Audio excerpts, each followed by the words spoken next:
Hi everybody and welcome back to the HardReset.Info channel. Today I'm going to tell you where to find the downloaded files on your iPhone 17 Pro Max.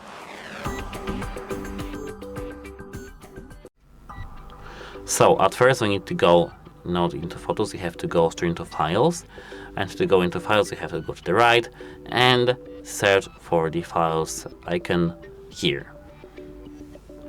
Here now we have to tap Recent, and here as you can see we have recent edited files, but if we tap Browse we have the iCloud drive, but we can go back to Browse. Here as you can see, to search for the downloaded we have to either go to my iPhone and these files will be here, or go back and tap iCloud drive. Here we have downloads, we have to tap that, and as you can see here we have our downloads.